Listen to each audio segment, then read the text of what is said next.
Ce jour-là, à Mons, c'est la toute grande foule. Ikea ouvre un 7e magasin en Belgique et recrute 350 collaborateurs. Le fabricant de meubles à bas coût a mis les petits plats dans les grands. En maîtresse de cérémonie, on retrouve Miss Belgique. Je suis tout d'abord très fière d'être ici avec une grand-mère qui habite Mons, quand même des origines à Mons. En tant que Miss Belgique, je me sens naturellement attirée par le luxe et le design, surtout le design. Ikea. Un rappel de la pose de la première pierre, un investissement de 100 millions d'euros. Et puis, des vidéos vantant le modèle suédois. Modèle qui emploiera bientôt 3600 personnes en Belgique. Moi, j'ai choisi le Murbo. C'était le lit dans lequel je dormais chez ma grand-mère. Mon article favori, c'est la table lac. On sait tout de suite que ça vient de chez Ikea. Manquez plus que les boulettes, bienvenue dans le monde merveilleux d'Ikea. Pour ce Job Day, le géant suédois a fait appel à ses collaborateurs, premiers ambassadeurs de la marque et du job. C'est physique et donc qu'il faut pas avoir peur de poigner dedans et d'y aller, voilà. Ça, c'est important. Ici, j'ai vu qu'à Ikea, en fait, c'est plus comment nous on est plutôt que ce qu'on a fait avant. C'est ça que je trouve. Vouloir faire et on vous donne toutes les chances. C'est à vous de prendre les chances. C'est une fierté parce que c'est notre travail et c'est, voilà, on essaye de donner l'envie et la motivation aux gens de partager le quotidien. Vous avez été briefé ici pour parler? Non du tout, non, je suis comme ça tout le temps et voilà. Une journée d'information à guichet fermé. Ikea a dû limiter son Job Day à 4500 candidats. 7000 personnes voulaient s'y inscrire. J'ai tout Ikea chez moi. De la salle de bain à la chambre. On a des emplois, c'est pas trop ça. Donc on sait qu'ici il y a des petites opportunités, donc c'est intéressant. Ça fait rêver Ikea? Oui, on peut commencer bas et arriver haut. Je suis tellement motivée d'y entrer tout de suite et de travailler parce que c'est vraiment motivant. Je pense que Miss Belgique, elle ne travaille pas ici. Rarement un fabricant de meubles aura autant fait rêver. Mais derrière les sourires des candidats, l'enthousiasme des collaborateurs, que cache la marque jaune et bleue? Que valent ces meubles? Ce n'est pas du bois, c'est de l'aggloméré de bois. Donc un mélange de fibres de bois et de colle. Qui les fabrique? Dans quelles conditions? Avec quel profit? On ne sait pas vendre à perte, ça c'est sûr, mais on prend de petites marges. On vous modèle chez Ikea, vous êtes une matière brute. Qui sont les fournisseurs? Comment sont-ils traités? En Chine, en France? On avait un savoir-faire. Il est parti où notre savoir-faire? Il est parti en Pologne. D'où provient le bois? Serait-il illégalement prélevé en Roumanie? Ce qu'on découvre ici, c'est complètement incroyable, scandaleux. Comment le géant suédois gère-t-il ses affaires, ses comptes? En Belgique, les dernières 5 années, on a payé pour plus que 100 millions d'euros au niveau taxes. Notre enquête nous a menés en Belgique, en France, au Luxembourg, en Roumanie, en Chine, avec toujours cette même question. Ikea, l'obsession du prix bas.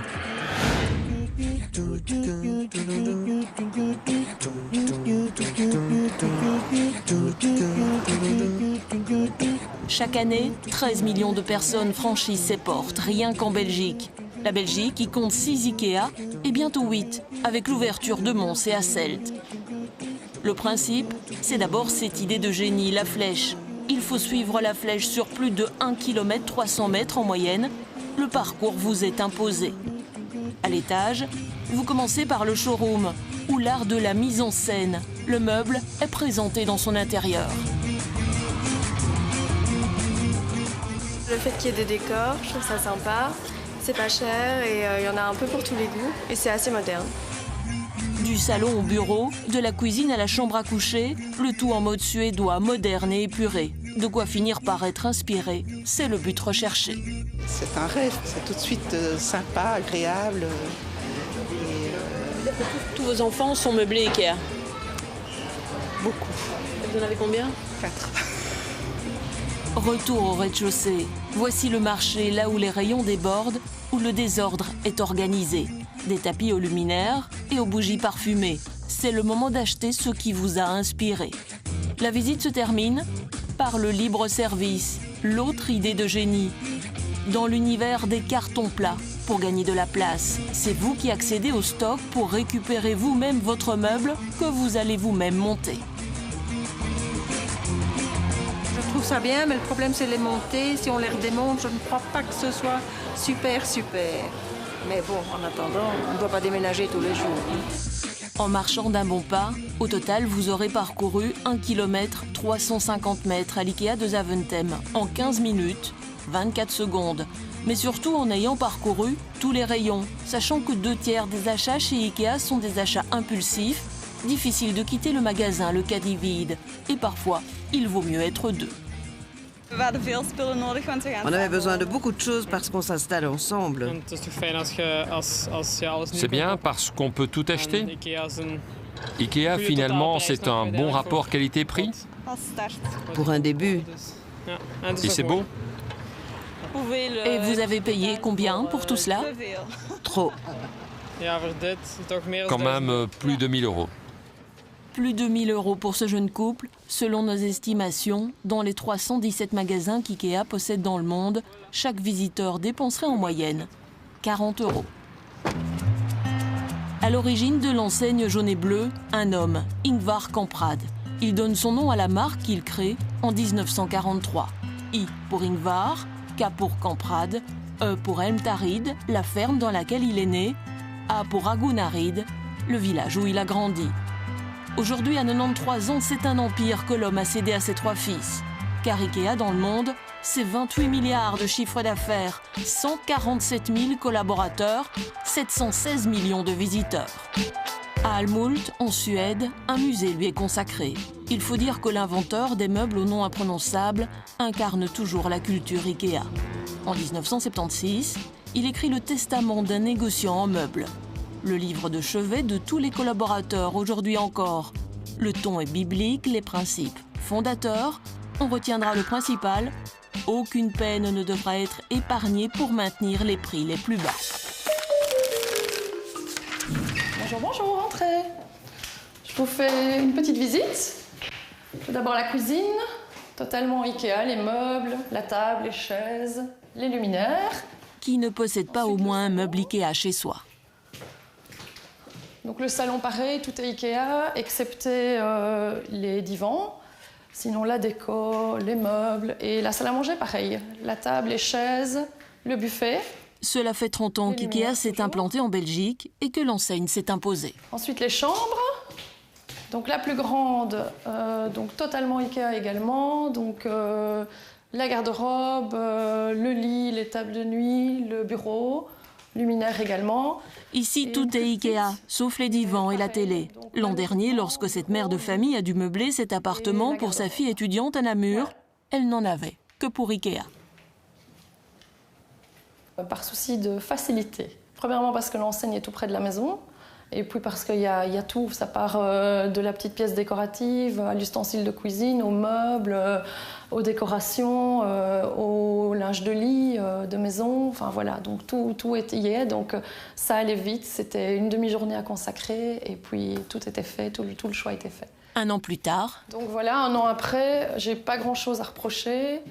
Il y a 2 étagères qui sont tombées, mais c'est un souci au montage, donc c'est pas IKEA. Et par contre, j'ai un petit meuble qui frotte. Vous voyez, mais sinon, à part ça, pas grand-chose à reprocher. Pour tout l'appartement ici meublé, hormis la cuisine, on en a pour 3008, si je me rappelle bien. Et après, j'y suis retournée une seconde fois. À ce moment-là, pour tout ce qui est ustensiles de cuisine, donc les assiettes, les bols, la déco, ma fille est venue avec, et là, un petit 800 € également. Au total, 4 300 € pour meubler tout un appartement de chambre avec du mobilier tendance et neuf. Cette mère de famille se dit qu'elle aurait difficilement trouvé moins cher ailleurs. Voyons quel genre de produit IKEA propose à ce prix-là. Un tapis 11 queues de rhum à 39,99 €. 6 gobelets Calas, 1,99 €. Une table et 4 chaises Tarando, 69,95 €. Mais d'où proviennent tous ces produits? Ce n'est pas clairement indiqué sur l'étiquette. C'est dessiné en Suède, mais c'est pas écrit. Écoutez, à ce prix-là, ça ne peut pas être fait, parce qu'en Chine, oh non, en Belgique, sûrement pas. Prenons la table lac, un tout petit prix, 5,99 €, ce qu'on appelle un produit d'appel pour tout le rayon. C'est encore rentable, une table à 6 €? Vous ne vendez pas à perte? Oh, on ne sait pas vendre à perte, ça c'est sûr, mais on prend de petites marges. De petites marges, on ne saura pas combien. Il faut dire que dans un produit, un tas de facteurs interviennent. Prenons le volume. Et pour bien s'en rendre compte, Ikea nous ouvre exceptionnellement les portes de son centre de distribution de Genk près d'Asselt. Un vaste entrepôt, 100 000 mètres carrés, un demi-kilomètre de long, 200 mètres de profondeur. Ici, on ne parle pas en tonnes, mais en mètres cubes. Chaque année, 2,5 millions de mètres cubes de marchandises transitent ici. Quand on sait qu'il existe 35 centres de distribution Ikea dans le monde et que celui de Genk se situe dans la moyenne, cela fait au moins 87 millions de mètres cubes de produits Ikea qui parcourent le monde. L'entrepôt tourne jour et nuit, 5 jours sur 7. En partie robotisé, aucun détail n'est négligé pour diminuer les coûts.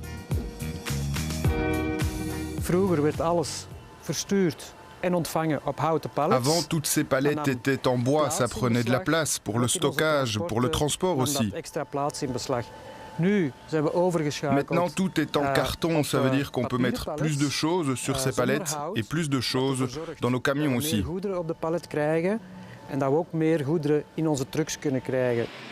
Du carton plutôt que du bois pour gagner de la place et donc réduire les coûts. À chaque étape, le maître mot est économisé. Dans le processus de design, il y a déjà un ingénieur d'emballage qui est impliqué afin d'optimiser le design du produit pour l'emballage et donc par après le transport d'une façon efficace. Un design au service du coût. Un produit pourra donc être modifié juste parce qu'il coûte trop cher à l'emballage. On nous dévoile volontiers quelques trucs pour diminuer les prix, mais pas un mot sur la marge réalisée sur un produit. En tant qu'entreprise de prix bas, cette information est très stratégique pour nous, donc ça c'est quelque chose qu'on ne met pas sur le marché. Non. En revanche, Ikea nous détaille la liste des éléments qui interviennent dans le coût d'un produit. Le volume, la logistique, la concurrence, le pouvoir d'achat, les coûts salariaux, le taux d'imposition. Voyons voir, chaque année, 6 millions de bibliothèques Billy sont vendues dans le monde entier. Mais est-ce que vous avez un mètre de large? Soit une toutes les 5 secondes, mais pas au même prix. En Belgique, la Billy est proposée à 39,99 €. En Roumanie, le même modèle est un peu plus cher, 199 lei, 45 €. En Chine, c'est encore plus cher, 399 yuan, soit 55 €. Effectivement, le pouvoir d'achat n'est pas déterminant pour fixer le prix d'un produit. Mais que penser de la qualité? Dans son testament, Ingvar Kamprad écrit « Jamais la qualité ne devra constituer un but en soi, mais elle devra être adaptée aux besoins des consommateurs. » Eh ben voilà justement une garde-robe qui est emportée par un client, une garde-robe Ikea. Le meuble Ikea est-il vraiment résistant? Un petit salon, un 2+1, tissu, Ektorp, Ikea. C'est un classique. Un grand classique. Ici, un chouette modèle, le Pong, en cuir. Très bel état aussi. Dans ce magasin seconde main, on s'arrache les meubles Ikea.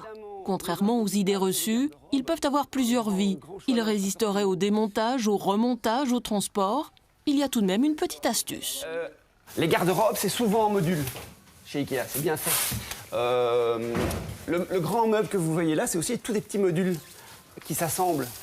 Ça permet de ne pas faire de casse au niveau du démontage et du remontage. Et ça permet d'avoir une longévité plus importante du produit. Les meubles Ikea ont vraiment beaucoup de succès en fait. Bien sûr, un succès dingue. Ça se vend très bien, ce sont des objets fonctionnels, dans l'air du temps, il n'y a aucun problème. Les prix sont adaptés, ça se vend très bien. Et à gamme égale, le meuble Ikea serait même de qualité supérieure.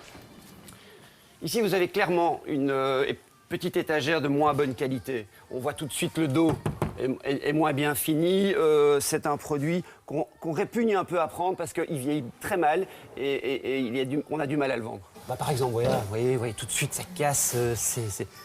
Il manque, ça part très rapidement. Tout de suite, elle vaut plus rien, cette garde-robe, cette petite armoire, pardon. Ce n'est pas de l'Ikea. Seul bémol, l'originalité. Ça ne fait pas preuve d'une grande originalité que d'avoir du mobilier Ikea. D'ailleurs, ce n'est pas l'originalité qu'ils cherchent, ils cherchent d'avant tout du pratique. Arrêtons-nous un instant sur le produit. De quoi sont faits les meubles Ikea? Pour mieux se rendre compte, nous voici avisés chez Rigaud, 4 générations d'artisans ébénistes. Ils nous ouvrent leur cave à bois sur le principe de la cave à vin. Il faut 1 an de séchage pour 1 cm. Et donc là au-dessus, il faut combien de temps? Là au-dessus, ben voilà, c'est de 8 cm, ben, il faut 8 ans. Et celui-ci fait 10 cm, il faut 10 ans. Bref, ici le bois vieillit comme le bon vin. Chez Rigaud, on ne travaille que le bois massif, contrairement à Ikea qui fabrique la plupart de ses meubles avec des panneaux en aggloméré. La différence, elle se voit surtout lorsque le bois est scié. Petit test avec une planche Rigaud et une planche Ikea. Vous remarquez qu'à l'intérieur, ce n'est pas du bois, c'est de l'aggloméré de bois. Donc un mélange de fibres de bois et de colle. Donc ce sont tous les déchets et on met beaucoup de colle pour les maintenir ensemble. Colle dont la toxicité aurait fortement diminué ces dernières années.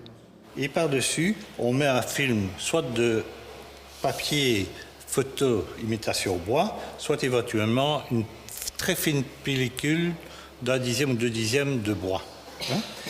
L'autre planche que j'avais, la voici, là c'est du chêne massif. Vous voyez qu'en sciant, ce sont les fibres qui se prolongent et c'est vraiment le bois dans toute son épaisseur. Bref, rien à voir, d'apparence plutôt semblable, les deux produits sont radicalement différents au niveau de la qualité de bois et surtout du coût. Quand on travaille ceci, on cherche le coût, la production en série, d'éviter la main-d'œuvre. Tout le contraire du travail de ce bois massif.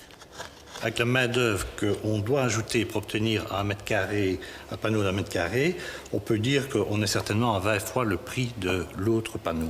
Incroyable, la fabrication d'un meuble Ikea en panneau de particules coûterait donc 20 fois moins cher au mètre carré qu'un meuble en bois massif. Finalement, Ikea, c'est un bon rapport qualité-prix.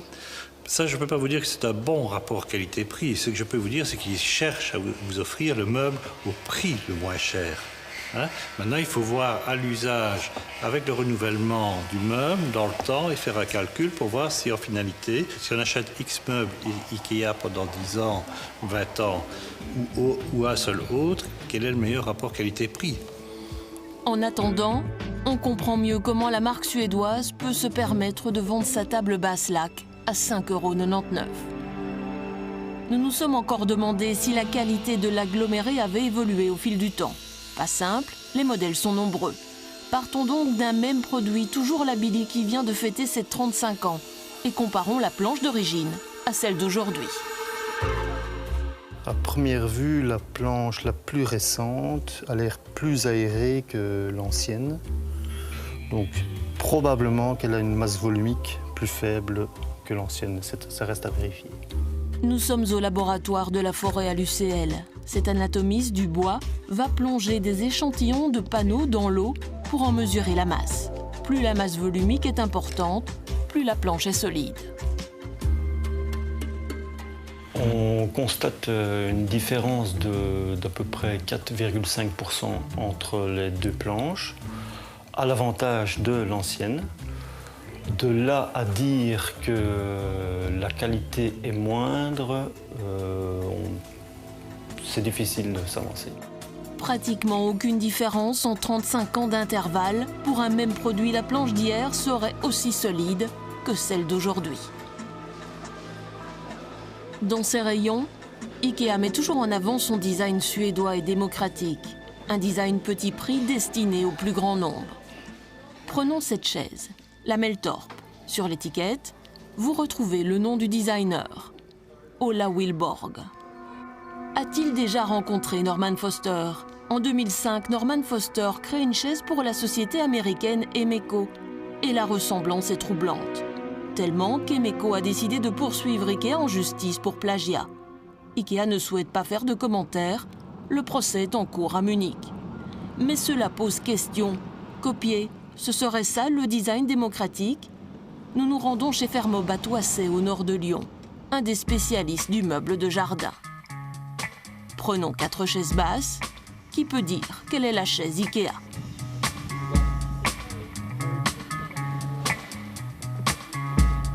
Au départ, Fermob est une société familiale. Bonjour mesdames, ça va? Il y a 25 ans, Bernard Rébier reprend l'affaire et lui donne un second souffle.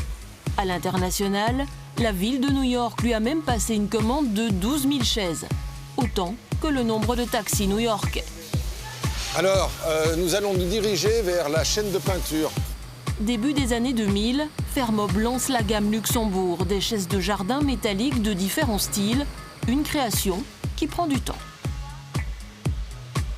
Un développement de produits, et c'est le cas dans beaucoup de secteurs, c'est facilement 2 ans. Parce que les produits paraissent simples, mais il y a beaucoup de détails qui demandent beaucoup de temps. Alors, comme c'est souvent le cas, d'autres marques vont s'en inspirer largement. Voici la chaise Roxo d'IKEA, très semblable avec ses voisines Fermob. On est ici sur ce que j'appelle le design d'inspiration pour ce modèle par rapport au design d'innovation. Nous, notre métier, c'est l'innovation. Chaque mot est pesé. On ne parle pas de copie conforme, mais de design d'inspiration. Ce qui est sûr, c'est qu'au niveau prix, cela fait une grosse différence.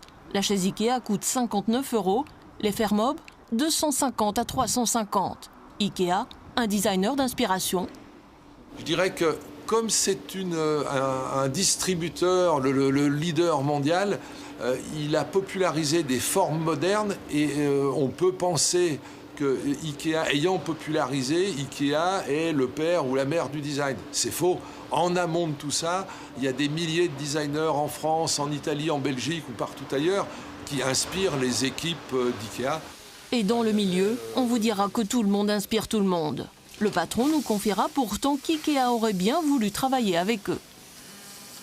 Nous avions été consultés par IKEA il y a très longtemps, 15 ou 20 ans, parce qu'ils avaient été sensibles à la qualité de nos fabrications, donc on était plutôt fiers. Et c'est vrai que dans notre réponse, on nous avait dit « vous êtes trop cher par rapport au cahier des charges ». J'avais quand même noté qu'entre le cahier des charges initial et ce qui nous était dit après coup, ils étaient prêts à descendre les critères qualité. Un bon prix, quitte à baisser la qualité. Dans le testament IKEA, Ingvar Kamprad écrit « Les auteurs de solutions coûteuses sont généralement des médiocres ». Mais comparons tout de même ces qualités. Ce qui me saute aux yeux, c'est l'aspect. J'ai ici 50 coups de meuleuse que l'on voit par transparence. Chez nous, c'est inadmissible. Celui qui fait ça chez nous est licencié. Tout au long de notre enquête, nous remarquons que face caméra, personne ne critiquera ouvertement le roi du meuble en kit. Au contraire. Je suis admiratif de la performance d'IKEA, pas tant sur le plan design. Je pense que dans leur ADN, leur immense performance, c'est l'innovation qu'ils ont mis en matière de merchandising, d'expérience de parcours dans le magasin. Pour moi, c'était une prodigieuse révolution qui fait que j'ai le plus grand respect pour la réussite d'Ingvar Kamprad. Si le concept fait rêver, l'entreprise aussi. Revenons un instant au job des de Mons. Qu'est-ce qu'on vous propose? Évidemment un salaire, bien sûr, selon les barèmes. Le barème légal et même un peu plus. En Belgique, chez IKEA, un collaborateur démarre à 1750 € brut par mois. En moyenne, c'est 10% de plus que dans la grande distribution. Pour cela, pas besoin de diplôme, seul compte l'esprit IKEA. L'enthousiasme, c'est vraiment une force chez IKEA. Chacun peut être soi-même. C'est important aussi. On ne doit pas rentrer dans un moule, on ne porte pas de costume cravate. Chacun est comme il est, accepté chez IKEA. Souvenez-vous les collaborateurs. C'est pas juste un job, c'est aussi une possibilité d'évoluer, de se former dans des choses. Il y a un aspect vraiment plus humain. On a de vraies valeurs, je crois qu'IKEA a de vraies valeurs. Vous avez toujours possibilité de développer personnellement. C'est un concept qui est hyper fort. Donc forcément, le collaborateur, quand il est dedans, il a beaucoup moins de pression que dans des autres endroits où on va dire aujourd'hui tu dois vendre 10 machines à lessiver de telle marque parce qu'on a du chiffre à faire sur ça. IKEA fait du chiffre sur tout son magasin, donc on a moins de pression. Le travail idéal, avec moins de pression, centré sur l'humain dans l'esprit IKEA. Tout le monde n'est pas de cet avis. Cette femme a travaillé 8 ans pour IKEA. C'était un beau rêve, hein. C'est un peu fini en cauchemar. Elle a fini par quitter l'entreprise, brisée. Il y a, oui, un climat familial, mais familial dans le sens plutôt vieille famille noble qui exerce un pouvoir un peu abusif, en tout cas qui ne dit pas son nom. avec de la pression, avec des copinages.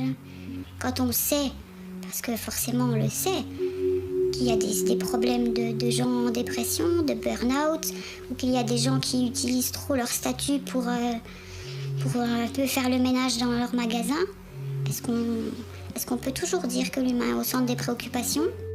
Un témoignage troublant, mais qui concorde avec cette étude. Réalisée par Mensura, la médecine du travail en 2013, elle traite du bien-être au travail chez Ikea. Un document exclusif que nous avons réussi à nous procurer. Un collaborateur sur 2 juge le travail peu stimulant, se plaint de surcharge, d'ambiguïté, de compétences non reconnues, de travail monotone. Cette syndicaliste confirme le malaise. Il n'y aurait pas de place pour l'esprit d'initiative chez Ikea et pas question de remettre en cause le système. Le système Ikea, par Ikea, est tellement vécu comme quelque chose de parfait qu'il n'y a pas de raison valable de le remettre en question. Pourquoi faire preuve d'opinion ou faire des demandes des changements? Ça fonctionne tellement bien comme ça. On vous modèle chez Ikea. Vous êtes une matière brute. Plus vous êtes jeune, inexpérimenté, plus vous allez pouvoir vous faire façonner dans l'entreprise. Ce qui est un petit peu particulier dans ce système-là, c'est que cette personne-là, elle est perdue. Imaginons que quelqu'un veuille quitter l'entreprise. Elle a l'image, souvent, de n'être personne ailleurs. Les conditions de travail ne seraient-elles donc pas aussi bonnes qu'on veut bien nous le dire? Voyons du côté des fournisseurs. Dans ces magasins, Ikea propose plus de 9000 références et peut compter sur 1 millier de fournisseurs dans le monde et de nombreux sous-traitants. Estonie. Là, c'est Turquie. Thaïlande. Fabriqué en Pologne. Un produit fabriqué en Suède. Un miroir. Pakistan. Bangladesh. On fait le tour du monde ici. Premier constat, il y a très peu de fournisseurs belges. Un produit belge. En fait, il y en a seulement 0,3%. La compote de poire, c'était une commande unique pour soutenir le secteur face à l'embargo l'an dernier. Pas assez représentatif, selon le producteur namurois, il n'a pas voulu s'exprimer. En revanche, on aurait souhaité rencontrer le producteur de ce tapis.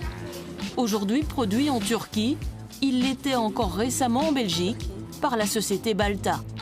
Installée à Havelgem en Flandre, elle se présente comme le plus grand producteur de revêtements de sol textile en Europe. Elle ne voit pas l'intérêt de nous accorder une interview. Elle nous explique cependant qu'elle a ouvert 2 sites en Turquie car la main-d'œuvre y est 6 fois moins chère. Le coût de la main-d'œuvre, nous y voilà. La problématique est dénoncée en avril dernier par les syndicats au centre de distribution de Genk, celui que nous avons visité. Il serait question de dumping social de la part des fournisseurs Ikea. Nous voulons en avoir le cœur net. Un après-midi, nous faisons le tour du parking. Et en moins de 5 minutes, nous croisons un chauffeur bulgare et un chauffeur roumain. L'argent est versé par la Roumanie. Pas la Belgique. Et en Roumanie, vous gagnez combien? 200 300 euros? Vous gagnez combien? Je ne comprends pas. Plus ou moins. Il préfère ne pas en parler. C'est un chauffeur flamand sous contrat belge qui nous expliquera la situation. Le salaire moyen est entre 11 et 12 euros de l'heure, en brut. Oui, et en Roumanie? J'ai entendu parler de 5 à 6 euros, quoi. La moitié. Ça ne rapporte plus assez, alors ils viennent ici, ils viennent travailler 3 semaines, puis après ils prennent l'argent et rentrent chez eux. Et que dit Ikea? C'est du transport au marché, hein. C'est aussi simple que ça. Ikea aurait-il perdu la notice? Car que fait le fabricant qui, dans son règlement, demande à ses fournisseurs d'être irréprochables, de respecter les lois? On a effectué des contrôles supplémentaires auprès des organisations de transport. On va introduire des contrôles sur place pour aussi entrer en entretien avec les chauffeurs eux-mêmes, hein, pour vérifier certaines choses. Donc ça, c'est une chose qu'on fait. Mais d'un autre côté, il ne faut pas attendre que... Ikea, en tant qu'entreprise seule, ne peut pas être tenu responsable pour l'entièreté des défis dans le secteur de transport et dans la communauté européenne.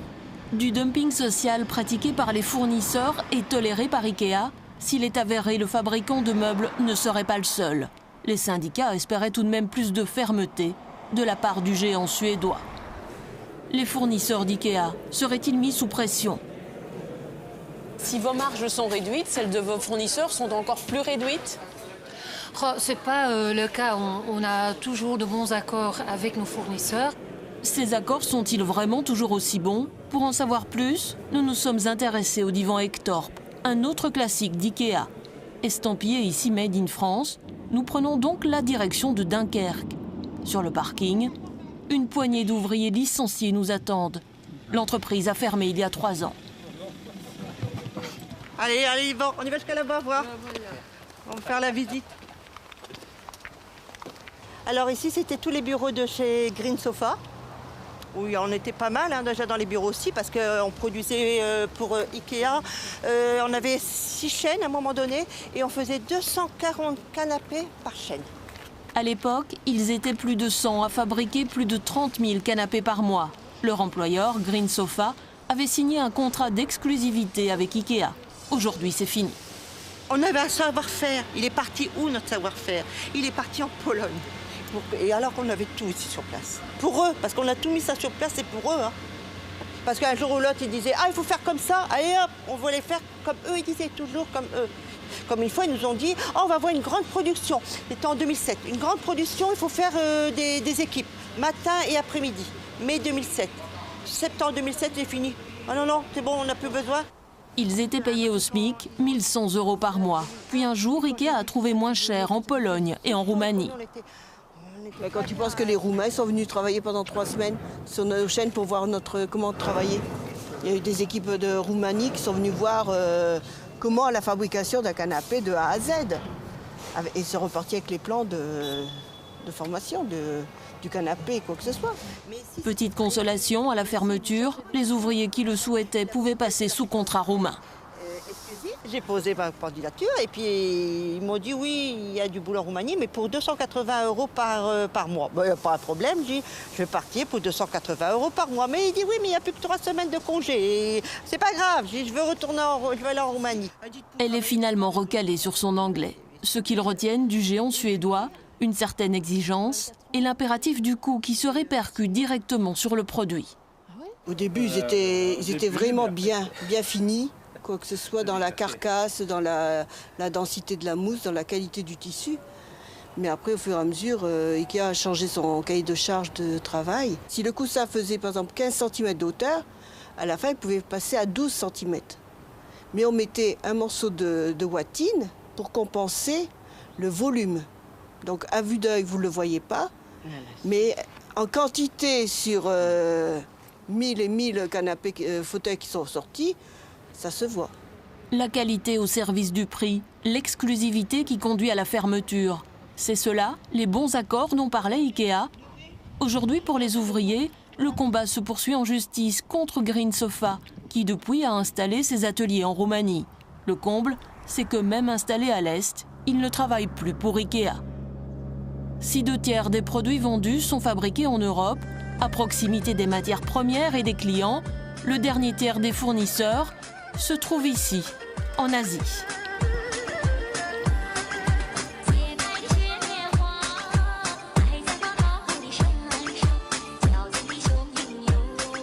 Un sacré marché, le marché chinois avec plus d'1,3 milliard de consommateurs et autant de main-d'œuvre, longtemps qualifiée de bon marché. Autant dire que les fournisseurs d'IKEA y sont nombreux. Mais en 2012, coup de tonnerre en Mandchourie, dans le nord-est de la Chine.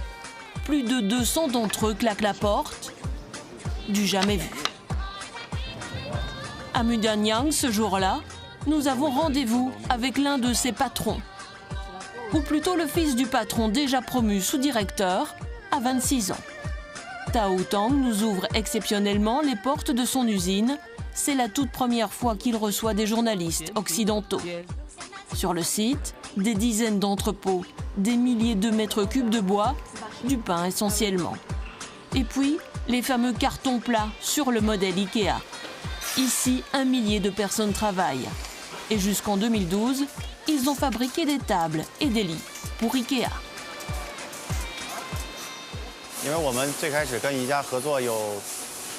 On a travaillé pendant 16 ans avec Ikea, mais le prix n'a pas arrêté de baisser. Les conditions de travail n'étaient franchement plus correctes à la fin. Ce n'était vraiment plus en notre faveur. On a donc décidé d'arrêter. il faut dire que le coût de la vie n'arrête pas d'augmenter. Les salaires aussi. Vous gagnez combien? Plus de 2000 yuan, soit plus de 300 € par mois. Il y a 5 ans encore, cette ouvrière non qualifiée ne gagnait pas la moitié. Aujourd'hui, elle fait partie des bas salaires de l'usine. Face à ces augmentations, Ikea aurait-il eu des exigences irraisonnables avec ses fournisseurs chinois? À Bruxelles, au siège central, on s'en défend.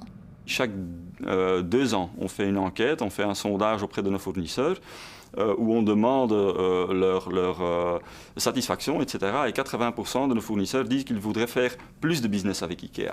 Donc peut-être là, il y a, et ça on ne peut jamais exclure avec des milliers de fournisseurs, qu'il y en a qui sont moins contents, mais il y en a d'autres qui sont très contents. Est-ce que vous mettez la pression sur les fournisseurs? On travaille en partenariat avec les fournisseurs. Pas de pression, seulement du partenariat. En Chine, malgré la rupture, notre patron chinois voue une certaine admiration aux fabricants suédois. On doit beaucoup à Ikea sur la gestion des usines, la gestion des coûts. Ils nous ont appris beaucoup de choses. Mais économiquement, on ne pouvait plus baisser nos prix. Alors on a décidé de créer notre propre marque. Dans leurs ateliers, on remarque pourtant qu'ils continuent à fabriquer certains modèles Ikea pour d'autres clients. Et si vous continuez à faire les lits, même si vous ne travaillez plus pour Ikea? Oui, oui. Avec leur technique à eux, par rapport à leur modèle ou sur un autre modèle? On a un peu changé. Le style des barreaux de lit est tout de même très ressemblant. Des copies de meubles Ikea à la sauce chinoise. Intrigués par la nouvelle marque du fournisseur chinois, on voudrait savoir comment il s'en sort sans Ikea. On se met à la recherche de sa nouvelle enseigne. Pas facile à trouver, pourtant facilement reconnaissable, avec en façade les couleurs du géant suédois. Mais rien ne semble gagner. Ici, les affaires n'ont jamais pris. Un petit problème de localisation, nous dit-on. Du coup, les locaux ont été reloués à d'autres marques. Pas si facile que ça, la vie après Ikea. Surtout qu'en matière de design suédois, le chinois préfère de loin l'original à la copie. Même si la culture est différente, Ikea a bien dû se faire à l'idée que le chinois aime faire la sieste dans ses divans. Le géant suédois, avec ses 20 points de vente en Chine, fait un tabac. À Pékin, nous avons voulu savoir pourquoi. Je trouve que le prix est bon et la qualité aussi. En plus, j'aime la variété qu'on retrouve ici. En fait, ici, le client est persuadé de n'acheter que suédois. C'est original, la qualité est très bonne. Souvent, dans les produits fabriqués chez nous en Chine, ils contiennent des senteurs toxiques. Ils ne sont pas aussi bien faits que les produits Ikea. Incroyable le prestige de la marque, le chinois ne pense acheter que des produits suédois. Dans les allées du libre-service de Pékin, les cartons plats sont pourtant bien avant tout made in China. Mais revenons à nos fournisseurs. Nous voici à présent à Yichun, toujours dans le nord-est du pays, en Mandchourie. Ici encore, cela fait des années que la ville vit de commerce en tout genre et au rythme des marchands de bois et des fabriques de meubles. Ce matin-là, nous avons rendez-vous avec un autre fournisseur d'IKEA. Surprise, lorsque nous franchissons le portail de son usine, tout est désert, les ateliers sont à l'arrêt. La vie après IKEA semble décidément bien compliquée. IKEA voulait l'exclusivité, à présent le voilà sans rien. Pourtant, dans les années 2000, avec ses 400 travailleurs, l'usine a fabriqué jusqu'à 100 000 tables par an. Dans son bureau, le patron nous montre un de ses modèles dans un vieux catalogue. Au départ, le numéro 1 du meuble en kit lui offrait un prix correct, puis ce prix n'a pas arrêté de baisser. Un jour, il a craqué. Il y a un bureau d'IKEA dans la région, j'y suis allé. Je leur ai demandé d'augmenter le prix. Non seulement ils ont refusé d'augmenter le prix, mais en plus ils ont proposé de baisser de 2 à 5% par rapport au prix d'avant. J'ai calculé, si on baisse de 2 à 5%, alors on perd 3 millions de yuan. En 2012, j'ai décidé de ne plus travailler avec IKEA, je suis parti. Le patron a fait ses calculs. Avec Ikea, il perdait 3 millions de yuan par an. Sans Ikea, seulement 240 000 yuan, les salaires et les frais fixes. Les fournisseurs ont seulement droit à 8% de marge avec Ikea. Quand c'est plus que 8, ils demandent de diminuer le prix. Ils nous achètent des tables à quelques centaines de yuan qu'ils revendent à des milliers. Le prix dans les magasins, c'est 2 à 5 fois supérieur au prix auquel ils nous les achètent. Puis, l'homme va nous expliquer ce qu'il appelle la méthode Ikea. Écoutez plutôt, c'est surprenant. Par exemple, si ce produit se vend mal, si le chiffre d'affaires n'est pas bon, Ikea va chercher un défaut dans le produit du fournisseur. Et avec ce petit défaut, il va faire toute une histoire. Ou alors il va demander de reporter la livraison s'il ne peut pas annuler la commande. C'est la méthode Ikea. Et Ikea ne veut pas le reconnaître. Nous, on la connaît bien. Aujourd'hui, sa principale préoccupation, relancer l'entreprise pour écouler son stock de bois à un prix correct. En le quittant, il nous interpelle. Vous pourriez demander à Ikea une commande, 20 000 unités, mais avec une augmentation de 3 yuan. Est-ce que vous pouvez faire ça? Vous ne pouvez pas, hein, vous êtes les médias, c'est-à-dire l'opinion publique. Et si l'opinion publique parle mal d'Ikea, Ikea sera mécontent. L'homme sait qu'il n'a plus rien à espérer d'Ikea, mais nous demande tout de même de rester juste et objectif. Car s'il en est là, il ne veut pas qu'on dise que c'est uniquement de la faute d'Ikea. On n'a pas vraiment l'habitude de se fâcher contre des gens, contre des fournisseurs. Mais ici, je peux pas vous promettre, bien sûr, de la Belgique qu'on va rétablir la relation avec cette organisation-là.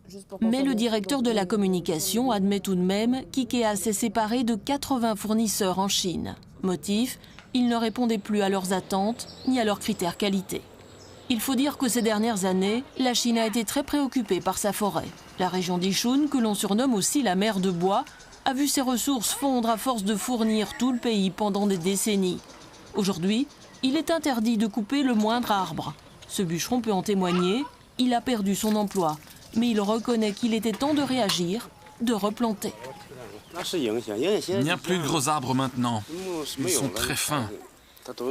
Dans des parcs naturels, ils sont gros comme ça. Mais ça, c'est dans les zones protégées. C'est la forêt primaire. On ne peut pas couper. Les parcs naturels sont devenus des parcs d'attractions, où l'on explique aux jeunes Chinois l'importance de la forêt durable. Dans les usines, le bois provient désormais de Russie, située à 2 heures de route de là. Il serait d'aussi bonne qualité, et surtout moins cher.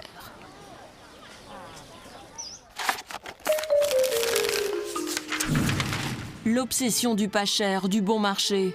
Ce jour-là, c'est dans le cadre prestigieux du château de Belleuil que le directeur de la communication présente Ikea au patron wallon. Je pense si on demande les gens dans la rue avec quoi on associe Ikea, je pense qu'on peut attendre une des deux réponses. L'un, c'est les boulettes et l'autre, c'est le meuble en kit. Il est vrai que sa structure financière est moins médiatisée. Le sujet est sensible, les questions délicates. Pas question de dévoiler certains chiffres. Au niveau du bénéfice, au niveau Belgique, on ne communique pas. Je peux vous confirmer que le bénéfice au niveau du groupe s'élève à 3,3 milliards l'année fiscale passée. Avons-nous bien entendu? Au niveau mondial, le groupe Ikea, c'est 3,3 milliards de bénéfices pour 28 milliards de chiffre d'affaires. Impressionnant. En revanche, top discrétion pour la Belgique. Pourquoi on ne peut pas connaître les chiffres sur la Belgique?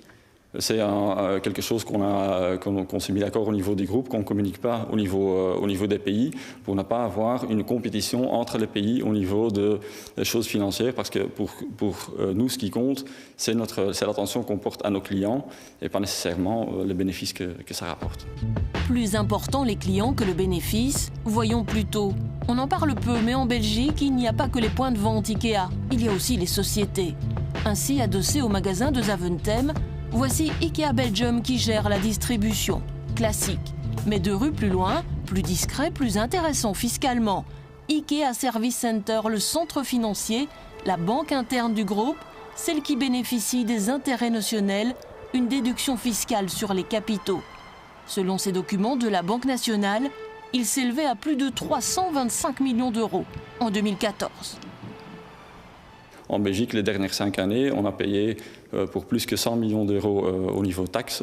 Et donc voilà, je crois qu'on contribue considérablement. Effectivement, IKEA paie des impôts en Belgique, mais grâce aux intérêts notionnels, IKEA Service Center en paie beaucoup moins. Nous avons fait le calcul sur les 5 dernières années. On dépasse rarement les 2,5% de taxes. Du coup, ses bénéfices explosent, 1,6 milliard sur les 5 dernières années. Chez IKEA, pas de commentaires sur ce volet précis. En Belgique, hors intérêt notionnel, le taux d'imposition sur les sociétés est généralement de 34%. Au château de Belleuil, on apprend encore que le groupe IKEA dépend directement d'une fondation située aux Pays-Bas. La fondation, ça permet au groupe IKEA d'être indépendant des marchés financiers, quelque chose qui a été très utile les dernières années. Et donc on développe uniquement sur base de nos propres moyens. Mais c'est oublié de signaler que la fondation aux Pays-Bas permet aussi une plus grande déduction d'impôts. Face au patron wallon, c'est l'aspect caritatif qui sera mis en avant. IKEA Foundation fait des supports au développement, aux circonstances de vie des enfants partout dans le monde. On travaille très étroitement avec UNICEF, Save the Children, par exemple. Vos explications sont bien plus claires que les notices de montage. IKEA n'est pas cotée en bourse. Elle n'a de compte à rendre qu'à ses propriétaires, la famille Kamprad, et à l'occasion au grand public, lorsqu'elle n'a pas vraiment le choix, lorsqu'elle est secouée par des scandales. Il y a 20 ans, par exemple, des ONG dénoncent le travail des enfants chez des fournisseurs d'IKEA. On avait dit que des enfants fabriquaient les meubles, maintenant ça c'est fini? Oui, ça c'est complètement fini. Pour nous, le travail d'enfants c'est complètement inacceptable. Nous avons un code de conduite très strict. Notre enquête financière ne s'arrête pas là. Ce jour-là à Arlon, c'est l'inauguration en grande pompe de la réouverture du magasin IKEA. Toute la classe politique locale est là. L'enjeu est important. Vous avez vu le monde que ça amène. Kounrad peut me donner le chiffre, c'est plus d'1 million de personnes qui viennent chaque année. 1,4 million ici. 1,4 million de personnes qui viennent sur notre commune grâce à IKEA. Bref, un événement célébré comme il se doit. En revanche, pas de grand tralala de l'autre côté de la frontière. Le Grand-Duché ne compte aucun magasin IKEA, mais possède tout de même plusieurs bureaux. Rien qu'à cette adresse, en plein centre de Luxembourg, 4 noms. Interfund Management, Inter-IKEA Holding, Interfinance, Interogo Finance. En caméra discrète, on essaye d'en savoir plus. Bonjour. On est de la RTBF en fait. Voilà, on fait un reportage sur IKEA et on voulait savoir ce que représentait Inter-IKEA Holding, Interogo Finance et ça. Il faut que vous vous renseigniez auprès de la directrice de la communication qui est à Waterloo. Vous êtes combien à travailler ici? Il y a plusieurs sociétés, il y en a 4 au moins sur la porte. Regardez sur la boîte aux lettres, c'est complexe. Surprise, on nous renvoie donc à Waterloo. Ici, impossible d'atteindre directement les bureaux comme à Luxembourg. On appelle donc la responsable communication juste derrière la barrière. Qu'est-ce que ça signifie, le groupe service à Waterloo? Vous avez vu notre site internet? Il y a beaucoup d'informations. Nous avons regardé et voici les informations publiées. Tout semble interconnecté, les bureaux de Waterloo avec les Pays-Bas, le Luxembourg et le Liechtenstein. Effectivement complexe. Mais on a toujours un peu de mal à comprendre ce que font les bureaux de Waterloo. Ça signifie qu'on a des gens qui travaillent ici, plusieurs fonctions au service du groupe, comme moi à la communication. Concentrons-nous sur le Luxembourg. Nous retournons consulter un journaliste spécialisé. Selon la structure du groupe, Inter-IKEA Group, basé au Luxembourg, détient la structure néerlandaise, qui est donc le premier franchisé. La structure luxembourgeoise est le franchiseur. C'est donc elle qui a la propriété de la marque et bénéficie à ce titre de régimes fiscaux ad hoc. Avantageux. Avantageux. Une exonération de 80% des revenus liés à la propriété intellectuelle au Luxembourg. 80% d'exonération sur les revenus liés à la propriété intellectuelle, tout à fait légal, mais surtout une bonne raison de s'installer au Grand-Duché. Résumons. IKEA pour le grand public, c'est surtout des magasins. qui dépendent d'une fondation basée aux Pays-Bas. Beaucoup moins connue, IKEA, c'est aussi la marque, liée à Inter-IKEA, localisée au Luxembourg et dont la structure renvoie au Liechtenstein. Des sociétés interconnectées pour assurer le développement de la société. C'est comme n'importe quel artisan, un cordonnier ou mon grand-père était viticulteur, il avait à cœur que la propriété reste dans la famille. Mais j'imagine qu'on peut répliquer ce modèle-là à IKEA. En 2011, à force d'être attaqué sur sa structure financière complexe, Ingvar Kamprad réplique dans un communiqué. En voici un extrait, éclairant. Nous avons toujours considéré les impôts comme un coût à pied d'égalité avec les autres coûts liés à notre activité. Une structure fiscale optimisée nous donne la flexibilité d'utiliser les fonds déjà taxés. Optimisé pour payer moins de taxes et en toute légalité.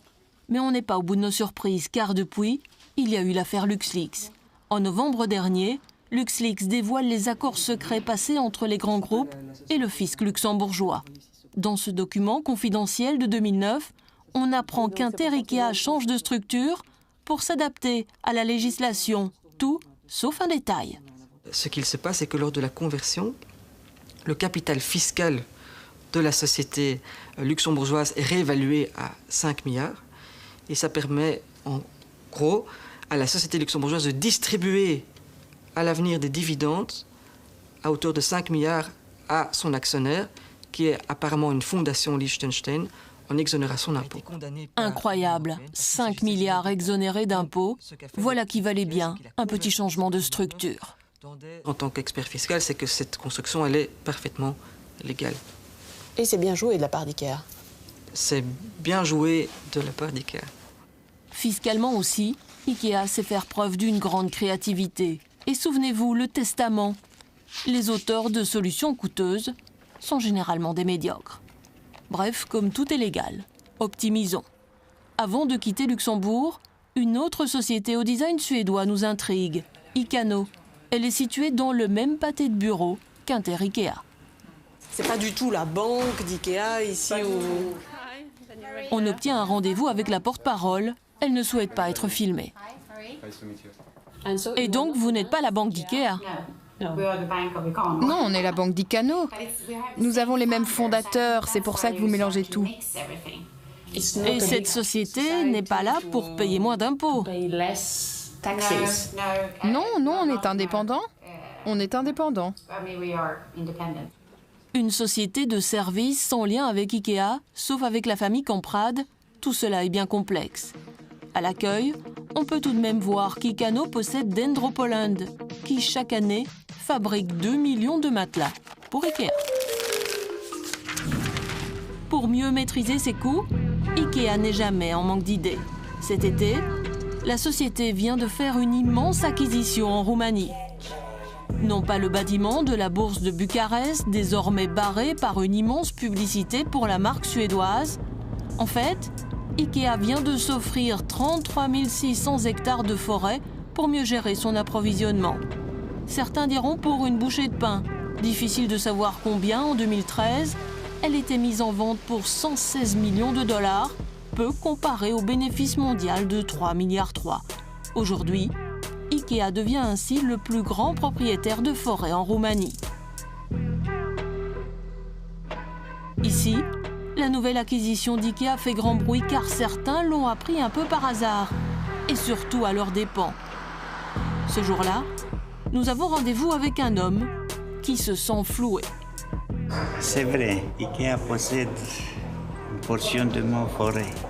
Pour comprendre, il faut remonter à 1948. Au départ, la forêt appartenait à notre famille. Elle a été saisie par les communistes en 1948. Ils l'ont exploitée jusqu'à la rétrocession, début des années 90. Quand c'est arrivé, j'ai donc tout simplement réclamé ma forêt. Mais ils ne m'ont pas tout rétrocédé. Pour récupérer son bien, l'homme a saisi la justice. À présent, il se dit qu'il n'a plus d'autre choix pour suivre le nouveau propriétaire, IKEA. Combien sont-ils dans ce cas? Difficile à dire. À Bucarest, ce journaliste a enquêté sur les scandales liés à la forêt. Le scénario, digne d'un film d'action. Cette immense forêt en Roumanie a été prise de façon illégale, en tout cas en partie illégalement, par un groupe appelé Enigma. On les a appelés comme ça parce qu'ils avaient l'habitude de se retrouver dans un bar qui s'appelle Enigma. Au fil des années, la forêt est passée de main en main. En juillet dernier, elle a été rachetée par Ikea. Entre-temps, un ancien propriétaire a été inculpé pour corruption.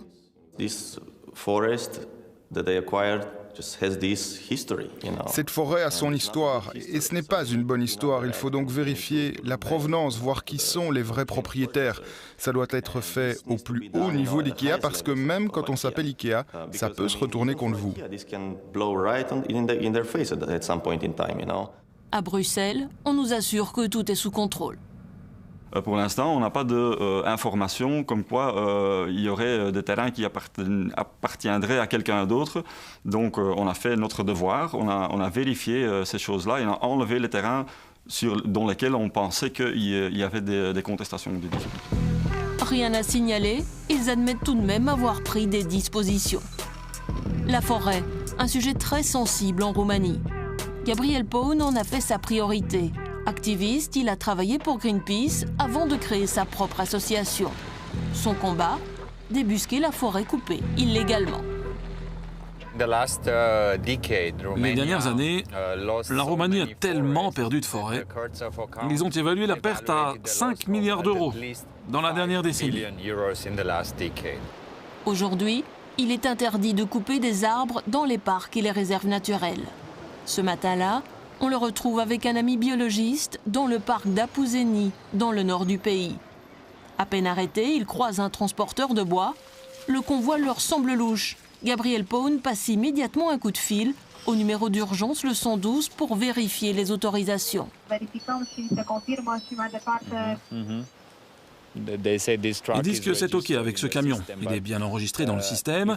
L'enregistrement, ce n'est que la première étape, car la vraie question, c'est d'où vient le bois. En Roumanie, le 112 a été étendu à la forêt. En cas de problème, les coordonnées sont transférées à la police.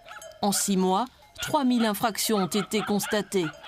En attendant, les témoins de coupes illégales se multiplient. C'est un désastre. Que voulez-vous? Il ne reste rien sur des dizaines d'hectares. Ils coupent tout.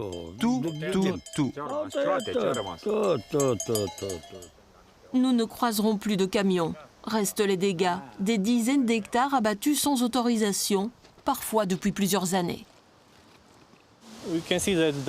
Vous pouvez voir les coupes. Celles-ci datent de plusieurs années, mais ils n'ont même pas replanté. La forêt se régénère très lentement. Mais est-ce vraiment la faute d'IKEA? Pour les deux hommes, c'est d'ici que les sous-traitants approvisionnent directement le géant suédois. C'est bien connu que les fournisseurs d'IKEA utilisent des arbres provenant de ces forêts. Même s'ils disent que le bois est certifié, qu'ils n'arrêtent pas de faire du marketing autour de la durabilité, un excellent management bien sûr. Personne en fait aujourd'hui ne peut prouver la traçabilité. Si on nous signale des choses sur lesquelles on pense qu'ils ne vont pas, de toute façon on examine toujours, on vérifie. On fait des contrôles. En Roumanie, pour l'instant, à notre connaissance, il n'y a pas de coupe illégale. Cela fait des mois que Gabriel Paun surveille les fournisseurs d'IKEA. Près de Cluj, voici Ecolor, un site de 45 000 m², toute l'étendue du village. Ils n'ont pas souhaité nous rencontrer. À quelques kilomètres de là, Sortilem. Ici encore, notre activiste est persuadé que l'entreprise achète du bois illégalement coupé. On voudrait en savoir plus, par mail ou à la grille. C'est compliqué de décrocher un rendez-vous. On ne peut pas aller voir le showroom? C'est impossible. On peut voir vos chaises dans un magasin? Quelque part, vous avez un magasin? Non? Pourquoi c'est si secret? Ce n'est pas secret. Finalement, par téléphone, le patron nous affirme ne pas commercialiser de bois provenant de zones illégales. La parole de l'un contre la parole de l'autre. Ce qui est sûr, c'est qu'il y a eu des précédents ailleurs. En Carélie, au nord-ouest de la Russie, d'autres ONG ont mené le même combat. Des bois rares et centenaires coupés illégalement dans des zones encore vierges. Sous la pression, en 2014, Ikea a fini par tout arrêter. Ikea, accusé de déforestation, ses besoins sont immenses. Chaque année, Ikea consomme 1% des réserves mondiales de bois. Alors que le fabricant met en avant le côté durable, 40% de son bois est labellisé, certifié développement durable. Les scandales liés au bois font tache. Ici en Roumanie, à Gherla, la ville a toujours connu les fabriques de meubles. Elles sont d'ailleurs sponsors du centre culturel. Son directeur tient absolument à nous présenter deux chaises. Ici, nous avons une chaise de la fabrique de Gherla dans les années 70, de la période communiste. Et ici, voici l'autre, de l'après-révolution, de la nouvelle compagnie qui travaille avec Ikea. Mais si Ikea a choisi Gherla, et plus généralement les pays de l'Est pour sa production, ce n'est pas qu'une question de tradition. À votre avis, pourquoi Ikea vient ici? Pour la main-d'œuvre bon marché, la qualité allemande et les salaires roumains? Est-ce qu'il paie bien? Le minimum à l'économie. Combien? 1050 lei. 1050 lei bruts, soit en net 200 € par mois en 2015, à seulement 2 heures de Bruxelles. Souvenez-vous, c'est moins que le salaire de ces ouvriers chinois qui gagnaient 300 € par mois. À l'IKEA de Bucarest, nous recherchons les chaises fabriquées en Roumanie. Voici Lidolf, vendu à 219 lei, 50 €. Avec son salaire, un ouvrier roumain qui travaille dans une fabrique de bois pourra s'en offrir 4 par mois. Ikea, l'obsession du prix bas. Que ce soit au niveau du produit, des fournisseurs, de la structure financière, des matières premières, le roi du meuble en kit semble toujours cultiver la même obsession, décrocher les meilleurs prix pour ses clients et pour lui. Rien d'autre qu'Ingvar Kamprad n'est déjà écrit dans son testament, souvenez-vous. Aucune peine ne devra être épargnée pour maintenir les prix les plus bas.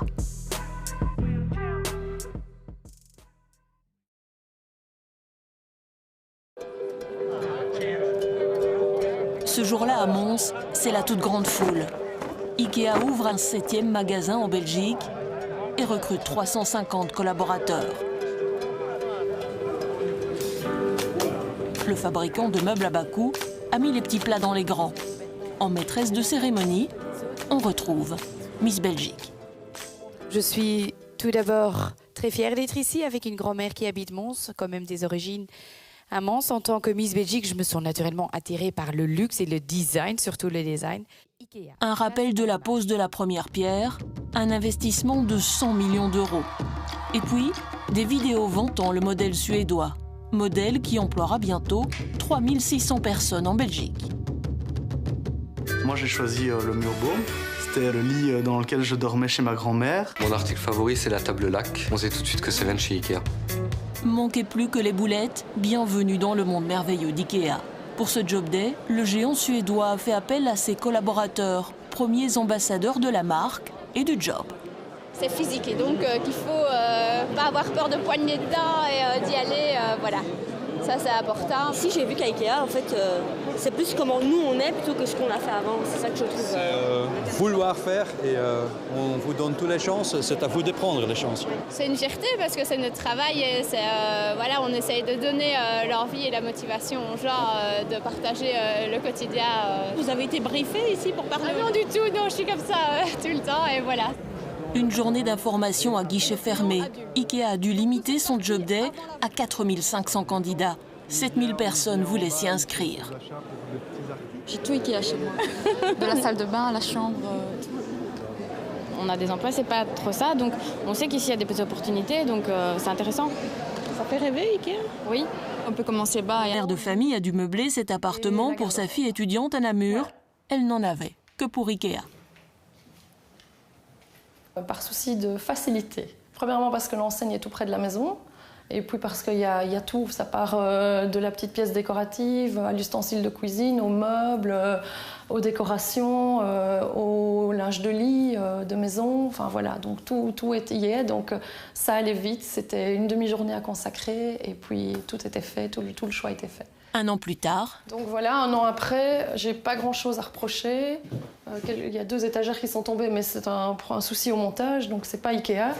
Et par contre, j'ai un petit meuble qui frotte. Vous voyez, mais sinon, à part ça, pas grand-chose à reprocher. Pour tout l'appartement ici meublé, hormis la cuisine, on en a pour 3008, si je me rappelle bien. Et après, j'y suis retournée une seconde fois. À ce moment-là, pour tout ce qui est ustensiles de cuisine, donc les assiettes, les bols, la déco, ma fille est venue avec, et là, un petit 800 € également. Au total, 4 300 € pour meubler tout un appartement de chambre avec du mobilier tendance et neuf. Cette mère de famille se dit qu'elle aurait difficilement trouvé moins cher ailleurs. Voyons quel genre de produit Ikea propose à ce prix-là. Un tapis 11 queues de Rheum à 39,99 €. 6 gobelets Calas, 1,99 €. Une table et 4 chaises Tarando, 69,95 €. Mais d'où proviennent tous ces produits? Ce n'est pas clairement indiqué sur l'étiquette. C'est dessiné en Suède, mais c'est pas écrit. Écoutez, à ce prix-là, ça ne peut pas être fait, parce qu'en Chine, non, en Belgique, sûrement pas. Prenons la table lac, un tout petit prix, 5,99 €, ce qu'on appelle un produit d'appel, plus de 1 000 € pour ce jeune couple, selon nos estimations. Dans les 317 magasins qu'IKEA possède dans le monde, chaque visiteur dépenserait en moyenne 40 €. À l'origine de l'enseigne jaune et bleue, un homme, Ingvar Kamprad. Il donne son nom à la marque qu'il crée en 1943. I pour Ingvar, K pour Kamprad, E pour Elmtarid, la ferme dans laquelle il est né, A pour Agunarid, le village où il a grandi. Aujourd'hui, à 93 ans, c'est un empire que l'homme a cédé à ses 3 fils. Car Ikea, dans le monde, c'est 28 milliards de chiffre d'affaires, 147 000 collaborateurs, 716 millions de visiteurs. À Almhult, en Suède, un musée lui est consacré. Il faut dire que l'inventeur des meubles au nom imprononçable incarne toujours la culture Ikea. En 1976, il écrit le testament d'un négociant en meubles. Le livre de chevet de tous les collaborateurs aujourd'hui encore. Le ton est biblique, les principes fondateurs. On retiendra le principal. Aucune peine ne devra être épargnée pour maintenir les prix les plus bas. Bonjour, bonjour, entrez. Je vous fais une petite visite. Tout d'abord la cuisine, totalement Ikea, les meubles, la table, les chaises, les luminaires. Qui ne possède pas au moins un meuble Ikea chez soi? Donc le salon pareil, tout est Ikea, excepté les divans. Sinon la déco, les meubles et la salle à manger pareil. La table, les chaises, le buffet. Cela fait 30 ans qu'IKEA s'est implanté en Belgique et que l'enseigne s'est imposée. Ensuite les chambres. Donc la plus grande, donc totalement Ikea également. Donc la garde-robe, le lit, les tables de nuit, le bureau, luminaire également. Ici, tout est Ikea, sauf les divans et la télé. L'an dernier, lorsque le meuble est présenté dans son intérieur. Le fait qu'il y ait des décors, je trouve ça sympa. C'est pas cher et il y en a un peu pour tous les goûts. Et c'est assez moderne. Du salon au bureau, de la cuisine à la chambre à coucher, le tout en mode suédois, moderne et épuré. De quoi finir par être inspiré, c'est le but recherché. C'est un rêve, c'est tout de suite sympa, agréable. Tous vos enfants sont meublés Ikea? Beaucoup. Vous en avez combien? 4. Retour au rez-de-chaussée. Voici le marché, là où les rayons débordent, où le désordre est organisé. Des tapis aux luminaires et aux bougies parfumées. C'est le moment d'acheter ce qui vous a inspiré. La visite se termine par le libre-service, l'autre idée de génie. Dans l'univers des cartons plats, pour gagner de la place, c'est vous qui accédez au stock pour récupérer vous-même votre meuble que vous allez vous-même monter. Je trouve ça bien, mais le problème c'est les monter. Si on les redémonte, je ne crois pas que ce soit super. Mais bon, en attendant, on ne doit pas déménager tous les jours. En marchant d'un bon pas, au total, vous aurez parcouru 1 km 350 mètres à l'IKEA de Zaventem en 15 minutes, 24 secondes. Mais surtout en ayant parcouru tous les rayons, sachant que 2/3 des achats chez IKEA sont des achats impulsifs, difficile de quitter le magasin le caddie vide. Et parfois, il vaut mieux être deux. On avait besoin de beaucoup de choses parce qu'on s'installe ensemble. C'est bien parce qu'on peut tout acheter. IKEA, finalement, c'est un bon rapport qualité-prix. Pour un début. Et c'est beau. Et vous avez payé combien pour tout cela? Trop. Quand même plus de 1 000 €. Arrivé où? Je suis tellement motivée de rentrer tout de suite et de travailler parce que c'est vraiment motivant. Je pense que Miss Belgique, elle ne travaille pas ici. Rarement un fabricant de meubles aura autant fait rêver. Mais derrière les sourires des candidats, l'enthousiasme des collaborateurs, que cache la marque jaune et bleue? Que valent ces meubles? Ce n'est pas du bois, c'est de l'aggloméré de bois, donc un mélange de fibres de bois et de colle. Qui les fabrique? Dans quelles conditions? Avec quel profit? On ne sait pas vendre à perte, ça c'est sûr, mais on prend de petites marges. On vous modèle chez IKEA, vous êtes une matière brute. Qui sont les fournisseurs? Comment sont-ils traités? En Chine, en France? On avait un savoir-faire. Il est parti où notre savoir-faire? Il est parti en Pologne. D'où provient le bois? Serait-il illégalement prélevé en Roumanie? Ce qu'on découvre ici, c'est complètement incroyable, scandaleux. Comment le géant suédois gère-t-il ses affaires, ses comptes? En Belgique, les dernières 5 années, on a payé pour plus que 100 millions d'euros au niveau taxes. Notre enquête nous a menés en Belgique, en France, au Luxembourg, en Roumanie, en Chine, avec toujours cette même question. IKEA, l'obsession du prix bas.